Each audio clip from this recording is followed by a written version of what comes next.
चलिए डिस्कशन को आगे बढ़ाते हैं। एचसीवी का जो रिमेनिंग पार्ट था पहले उन सवालों पे आते हैं। कल हमने क्वेश्चन नंबर 42 काइनेमेटिक्स वाला कर लिया था। उससे पहले दो बचे थे 40 और 41। क्वेश्चन नंबर 40 में कोई डाउट है तो बताओ। क्वेश्चन नंबर 40 में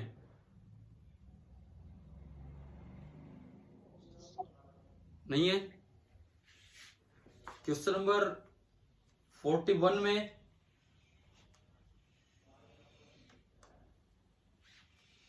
यस सर। 41 में है कि 40 में है, कौन से में है? 41 में। तो चलिए 41 से शुरुआत करते हैं। 41 में बोला है boy standing on a long rail road car throws a ball straight upward. ऊपर की तरफ उसने फेंका है बॉल को।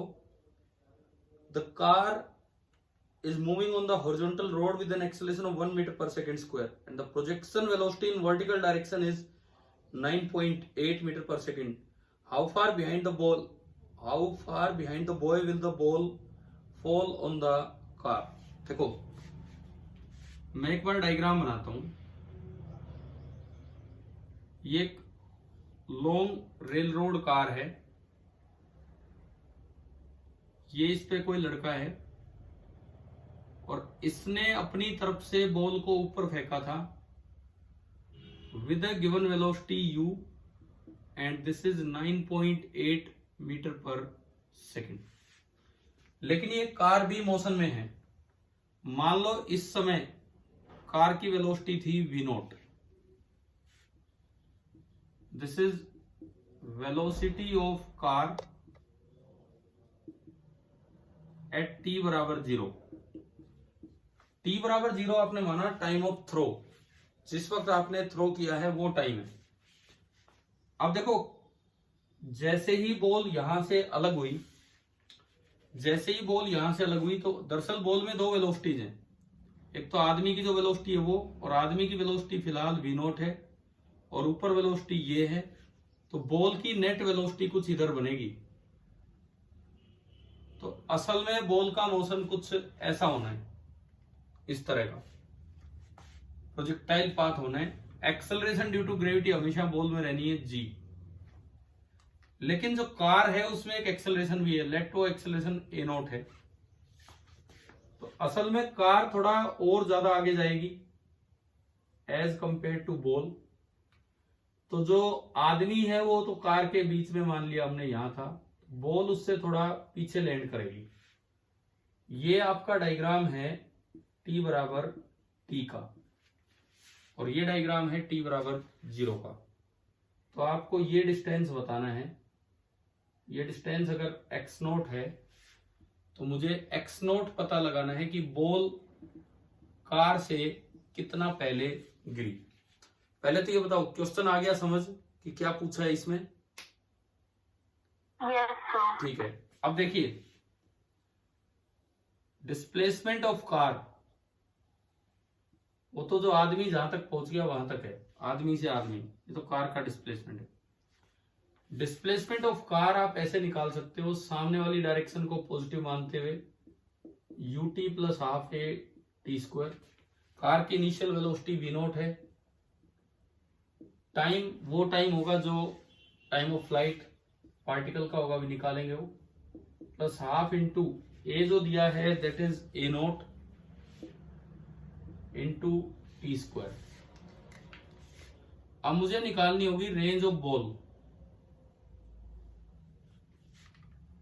तो सबसे पहले मैं टाइम ऑफ फ्लाइट निकालूं। टाइम ऑफ फ्लाइट का फॉर्मूला होता है 2u perpendicular upon a perpendicular. इसमें दो इनिशियल वेलोसिटी थी।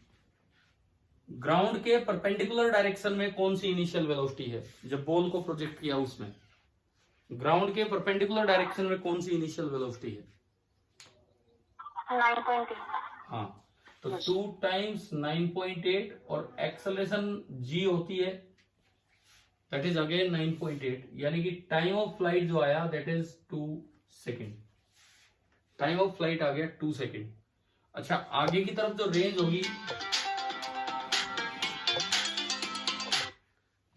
होगी, आगे की तरफ that will be velocity into time. इस डायरेक्शन में तो कोई एक्सेलरेशन है ही नहीं, ये सारा मोशन में बॉल का देख रहा हूं, तो रेंज बनेगी v नॉट इंटू टी। ये आ गया होगा हमें समझ। अब जो x नॉट है, डायग्राम से नजर आ रहा है, x nought is equal to S कार माइनस रेंज। एस कार है v nought T plus half A T square minus V nought T. V nought T से वी नोट टी गया और ये आया हाफ ए टी स्क्वायर, यानी कि हाफ इंटू ए वन है, ए वन ही दिया है ना क्वेश्चन में, और टी टू है, ये हमने अभी निकाला, तो it is coming out to be 2 metre. देखिए आपको समझ आया कि नहीं आया, देख लीजिए एक बार, नोट करना है नोट कर लीजिए, मैं आगे बढ़ता हूँ उसके बाद।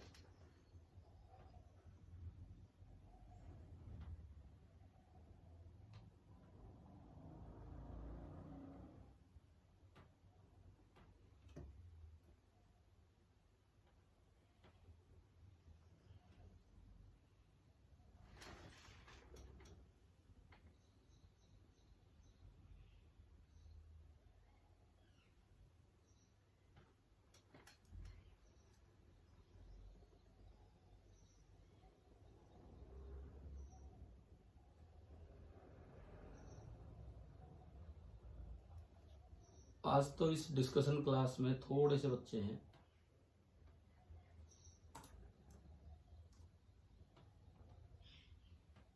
जो स्टूडेंट्स प्रेजेंट हैं, आदित्य यादव, दिवेश, मन्नत गुप्ता, रूपाक्षी गर्ग एंड मयंक यादव, टोटल ही 5 स्टूडेंट्स प्रेजेंट हैं, पार्टिसिपेंट 7।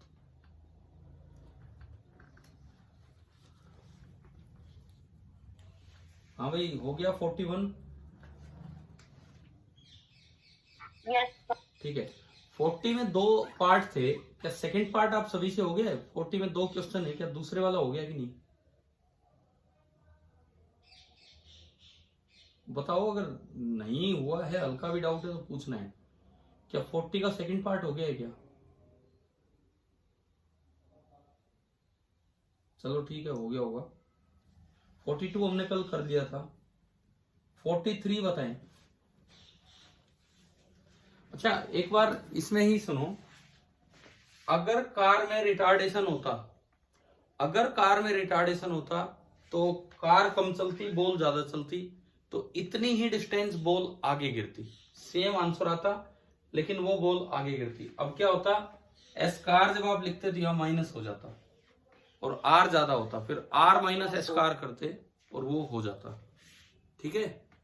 और अगर ये बिना एक्सेलरेशन चलती कांस्टेंट वेलोसिटी से, तो बॉल वापस वहीं आनी थी उनके हाथ में।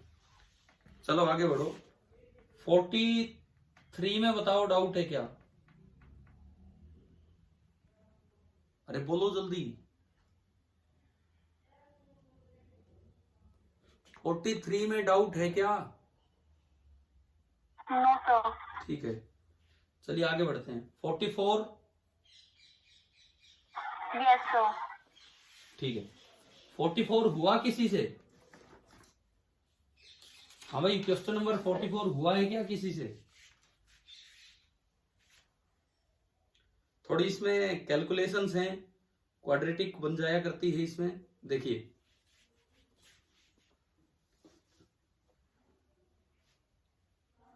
फोर्टी 4 देख रहे हैं हम।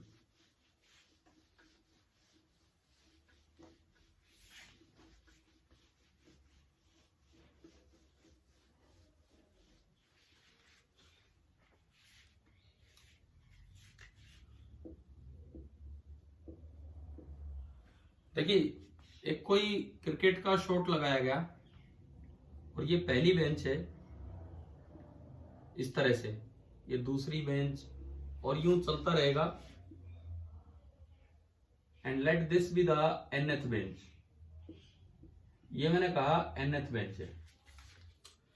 शायद पहली बेंच यहां जहां से शॉट लगाया गया वहां से 110 मीटर दूर है, फर्स्ट बेंच का पॉइंट 110 मीटर दूर है, और ये बॉल यूं प्रोजेक्टाइल पाथ को लेते हुए nth बेंच पे जाके टकराई। सपोज यहां कहीं आके टकरा गई, थोड़ा आगे पीछे हो सकता है, nth में ही काउंट होगा। तो आप एक बार पॉइंट ऑफ प्रोजेक्शन को ओरिजिन माना, इसको एक्स एक्सिस एंड इसको वाई एक्सिस, ये 0 0 है। इनिशियल वेलोसिटी भी दे रखी है, एंगल भी दे रखा है, ठीक है। हवा में कहीं टकराई होगी वो बॉल। मुझे ना फर्स्ट बेंच के कोऑर्डिनेट बताओ, इस जगह का कोऑर्डिनेट। भाई एक्स कोऑर्डिनेट तो 110 मीटर और वाई कोऑर्डिनेट कितना है? 0, बिल्कुल सही। सेकंड बेंच के कोऑर्डिनेट बताओ, सेकंड बेंच के कोऑर्डिनेट। एक्स कोऑर्डिनेट तो 111 मीटर और वाई कोऑर्डिनेट कितना है? 1 मीटर। हाँ। थर्ड बेंच के कोऑर्डिनेट बताओ, थर्ड बेंच के। 112 मीटर 112 और 2। तो nth बेंच के कोऑर्डिनेट बताओ, nth बेंच के। देखो फर्स्ट बेंच 110, सेकंड में 1 जुड़ा, थर्ड में 2 जुड़ा, तो n में कितना जुड़ेगा? 110 प्लस n। ना 110 प्लस n नहीं।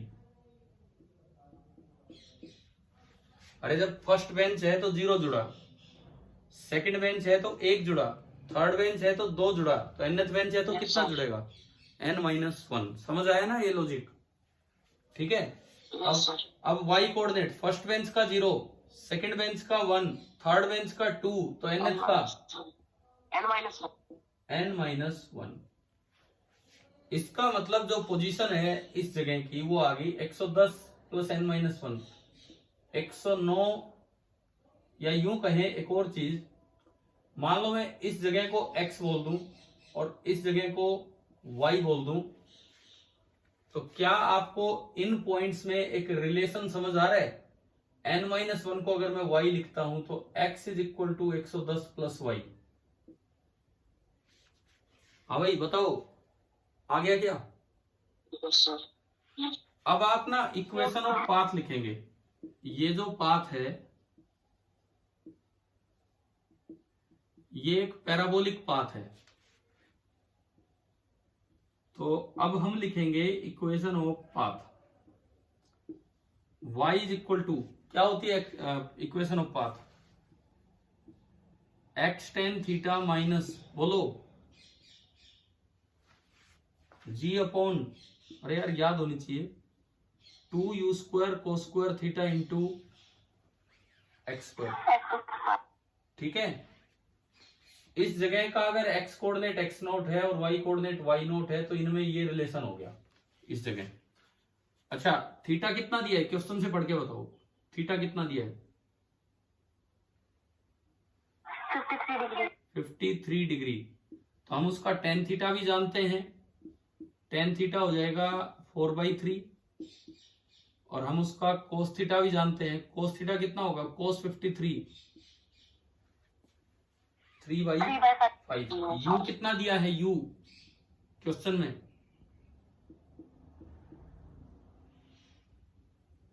स्पीड 35 मीटर पर सेकंड। 35 metre per second. ठीक है। अब सुनो, ये सारी वैल्यूज इसमें पुट करके y और x में एक रिलेशन आ जाएगा। भाई जी को 10 रख देना ये, ठीक है।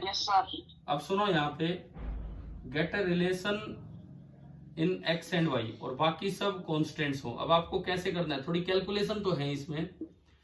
अब ये पॉइंट यूज करना, एट x बराबर x0,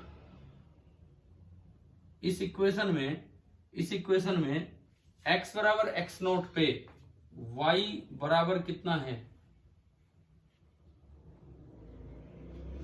y0 है, ठीक है। और x0 की वैल्यू कितनी है? x0 की वैल्यू 110 प्लस y0, y बराबर y0। तो इस इक्वेशन में x की जगह तो रख दो 110 प्लस y0 और y की जगह ओनली क्या रख दो?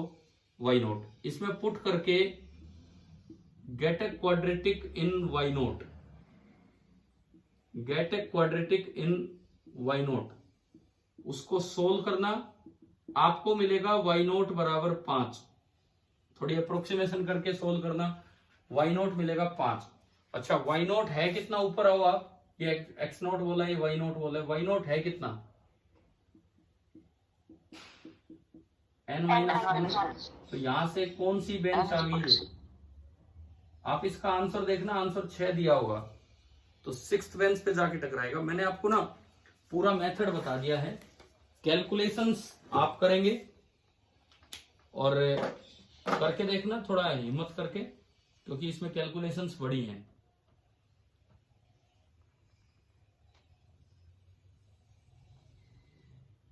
समझ तो आ गया होगा ना कैसे किया है? Yes sir.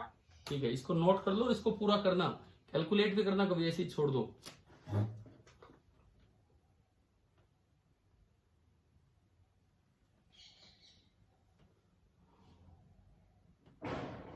पार्टिसिपेंट्स में कोई बढ़ोतरी नहीं, वही 5। आज इतने कम कैसे यार, कल तो 14, 15, 16 बच्चे थे इस डिस्कशन क्लास में।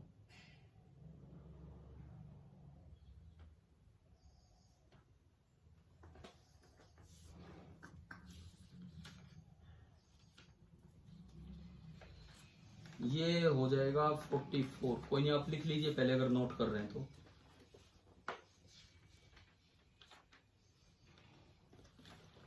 यार एक काम करना, कोई सोल्व करेगा इसको घर पे, करोगे ट्राई?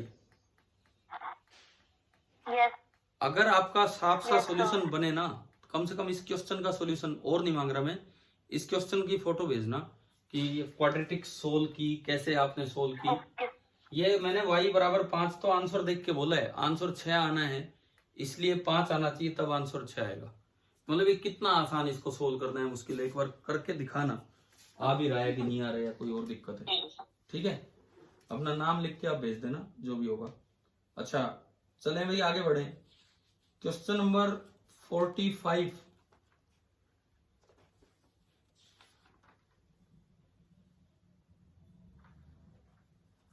हाँ भाई 45 में डाउट है ना, या हो गया है?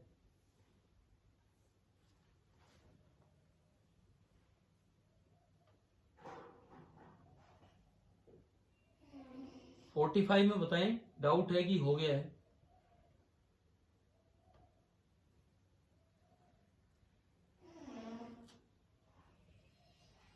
अरे बोलो, 45 में डाउट है या हो गया है? क्या मेरी आवाज ही आनी बंद हो गई है क्या?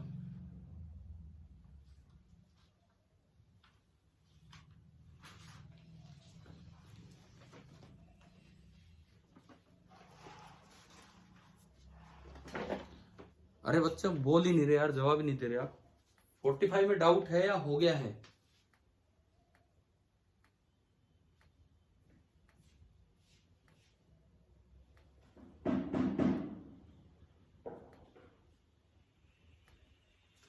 क्या लिख रहे हो कि क्या कर रहे हो?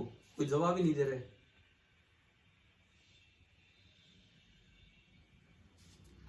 यहीं हो कि गए?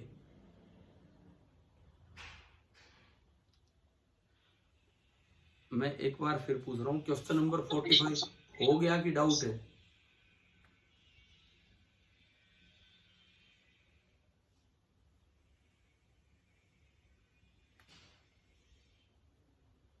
अगर आपके डाउट्स हो गए हैं तो चले हम। 45 में डाउट है कि हो गया है, बताओ।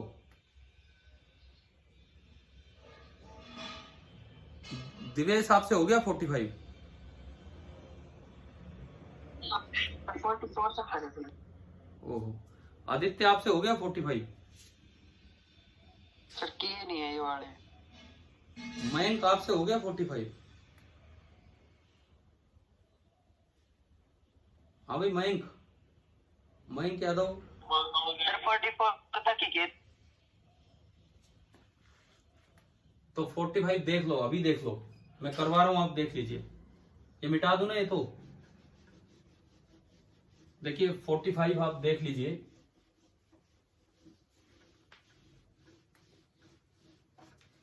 अभी पढ़िए, वहां से क्वेश्चन आपके पास होगा। A man sitting on the shore of a river, नदी के किनारे एक आदमी बैठा है। ये नदी है, यहां कोई आदमी बैठा है और बिल्कुल यहां पे एक कोई बोट है। बोट की लंबाई 1 मीटर दी गई है और इसमें बोला है कि जो बोट का सेंटर है उससे 5.5 मीटर दूर यह आदमी बैठा है। बोट के सेंटर से 5.5 मीटर दूर। अब क्वेश्चन में बोला गया है कि उसको एक चीज थ्रो करनी है, 10 मीटर पर सेकंड से वो फेंक पा रहा है, तो मिनिमम और मैक्सिमम एंगल क्या लेना है फॉर सक्सेसफुल शॉट। भाई ये यहां से कोई चीज थ्रो करना चाह रहे हैं 10 मीटर पर सेकंड से और ये इसके अंदर जानी चाहिए, तो कितने से कितने एंगल तक ले सकता है ये आपको बताना है। तो आपके ये तो वैसे देखने में आसान है भाई। आर मिनिमम कितना होगा, आर मिनिमम बताएं। क्वेश्चन का डायग्राम देख के आप आर मिनिमम बताएं कि कितना होगा। ये लेंथ कितनी है, ये length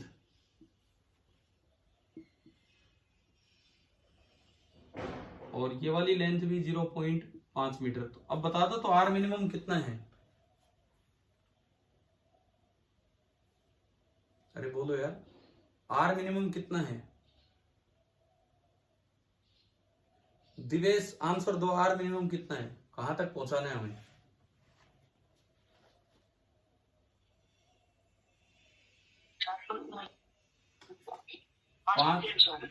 are minimum is 5 metre. R maximum कितना है ये बताओ।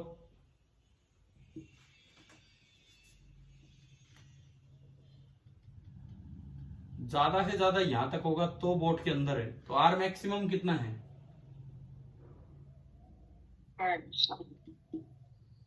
5.5 प्लस हाफ यानी कि इट इज 6 मीटर। तो आर मिनिमम वाले का एंगल मान लो θ1 और आर मैक्सिमम वाले का आप एंगल मान लो θ2। रेंज का फॉर्मूला लगा दो, u²/g sin 2θ1 बराबर 5। इसमें भी लगाओ u²/g sin 2θ2 बराबर 6। u दे रखा है 10, 10²/g 10 हो गया, तो ये 10 आ गया, तो sin 2θ1 5/10 मतलब हाफ आया, तो 2θ1 आपका 30 डिग्री आया। इसका मतलब θ1 कितना आ गया, यानी कि मिनिमम जो एंगल आप ले सकते हो दैट इज 15 डिग्री।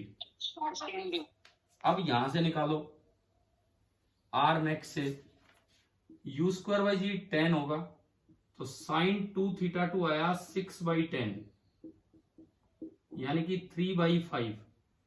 3/5 तो 37 डिग्री पे होता है शायद, नियरली अप्रोक्सीमेटली ये 37 होता है, 36 पॉइंट कुछ भी मान सकते हो। तो θ2 जो आ रहा है 18.5 या लगभग 18 डिग्री आया, इस तरह का आ गया। तो बताओ आपको मिनिमम मैक्सिमम एंगल निकालने आ गए। अब लेकिन इसका आंसर सुनो ध्यान से। आप ये 18.5 ही मान लो, चाहे 15 डिग्री से लेके 18.5 डिग्री तक ले सकते हो यूनियन। अच्छा, इससे बड़ा एंगल लोगे तो रेंज और बढ़ेगी, 45 डिग्री तक रेंज बढ़ेगी। और बड़ा एंगल करोगे तो रेंज कम होगी, पढ़ा है ना ये हमने।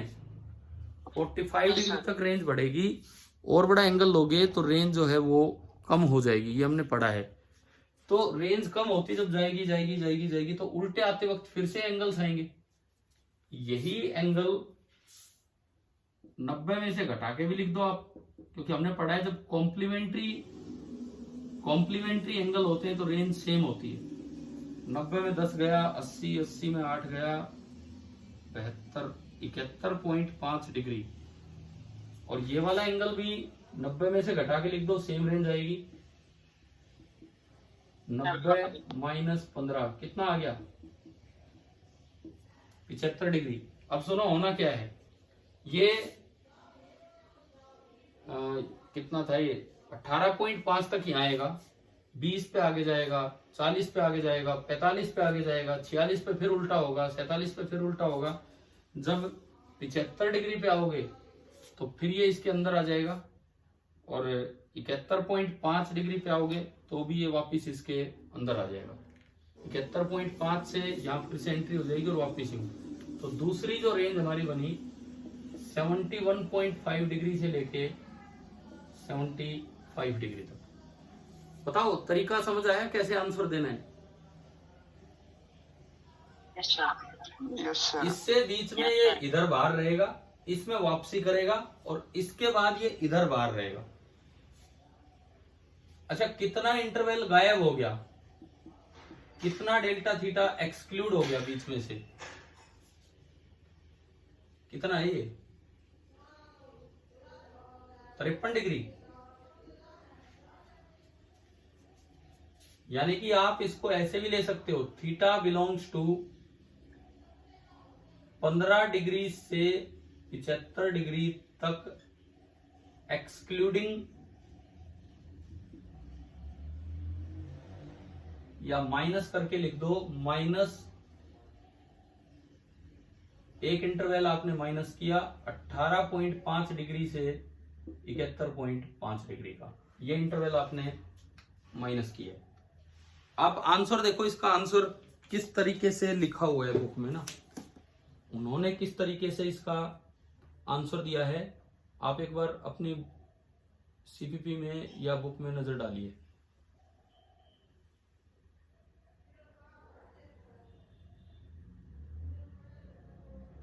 हाँ भाई, कैसे लिखा है आंसर?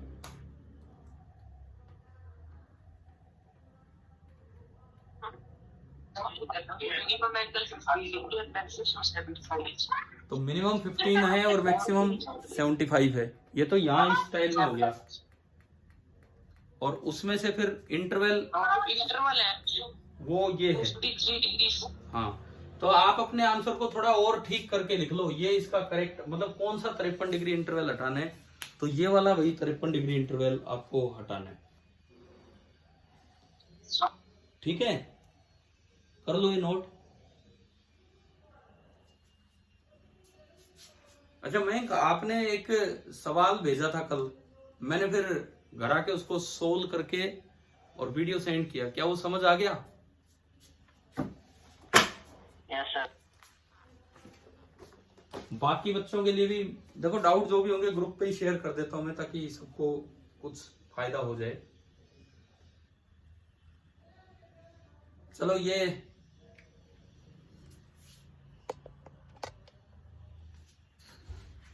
हाँ भाई, हो गया कि नोट कर रहे हो? हो गया सर। हो गया, ठीक है। एक बार मैं वो पॉइंट फिर बता देता हूं जो मयंक ने पूछा था, मतलब आपको पता हो कि किस तरह से वो चीज यूज करनी है विदाउट न्यूमेरिकल वैल्यू। मैं आपको बता रहा हूं, एक आखिरी पॉइंट इस क्लास का लगा लो कि to determine the angle of projection if velocity components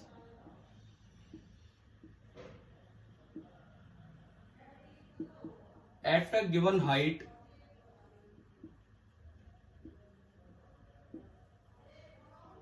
are known।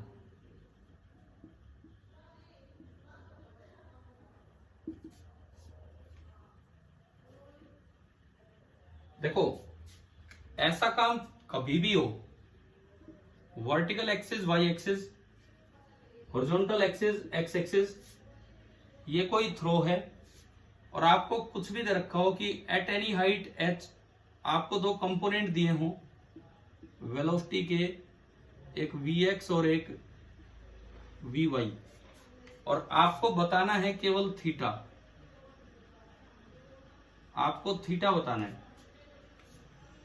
तो तरीका ये है, एक्स कंपोनेंट तो चेंज होगा ही नहीं, एक्स कंपोनेंट ऑफ वेलोसिटी तो जो बाद में दिखा रखा है वही ये हो जाएगा, यानी कि U X will be equal to V X. हाँ, वाई कंपोनेंट जरूर डिक्रीज हुआ होगा, तो यू वाई अगर ये निकालना है तो आप ये लगा सकते हो, V Y square is equal to U Y square minus 2g और y की जगह h। यहां से आपका यू वाई आ गया we Y square plus 2gh का अंडर रूट। गिवन में तीन चीजें थी इस तरह के क्वेश्चंस में, वी एक्स, वी वाई और h, ये तीन चीजें आपको दे रखी होती हैं। और अब आपको थीटा बताना है, तो देखो वी वाई यहां से आ गया, यू वाई, यू एक्स यहां से आ गया। अब अगर आप टेन थीटा निकालें तो टेन थीटा हो जाएगा U Y upon U X, and use equation number 1 and 2। अच्छा, इनिशियल वेलोसिटी भी अगर चाहिए तो इनिशियल वेलोसिटी ऐसे निकल जाएगी, under root U X square plus U Y square. तो ऐसे सवाल अगर कहीं आते हैं तो हमें यूं कर लेने चाहिए हो ना अपने। अब चाहो तो ये चीज अपने नोट्स में ऐड कर सकते हो, ये वाला पार्ट।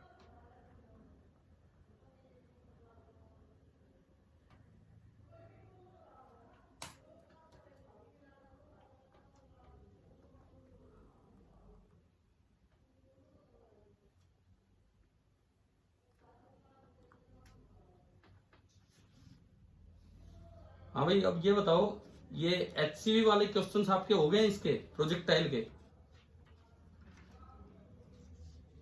हो गए ना अब तो? ठीक है, अब आप एक बार ऑब्जेक्टिव 1 की तरफ आइए। ऑब्जेक्टिव 1, ऑब्जेक्टिव 1 खोलिए एक बार। क्वेश्चन नंबर 7 तक तो मैंने बता रखे थे, अब आप इसमें ट्राई करेंगे 8 से 11।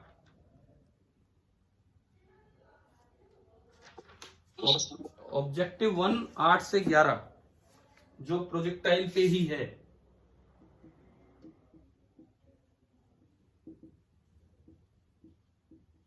ऑब्जेक्टिव नंबर 1 क्वेश्चन नंबर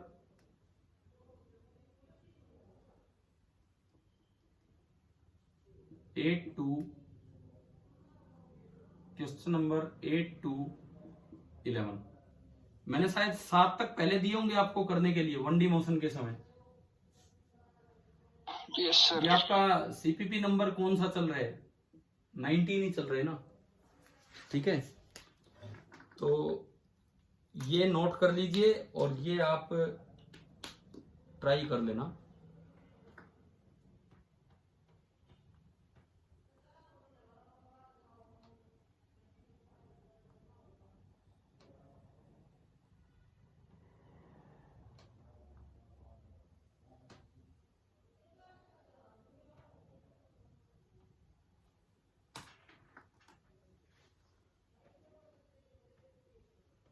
और भी अगर आपको कोई डाउट आते हैं आप भेज सकते हैं मेरे को, जब भी समय मिलेगा, जैसे कल मैंने बताए थे उस तरह से हम बता देंगे। ठीक है भाई, तो ऑफ करें इस क्लास को, टाइम 2-3 मिनट बचे हैं। और कोई कुछ पूछना चाहे तो आपकी तरफ है, नहीं तो मैं ऑफ करता हूं, बताओ। ठीक है, तो चलिए, हो गया होगा नोट। Thank you.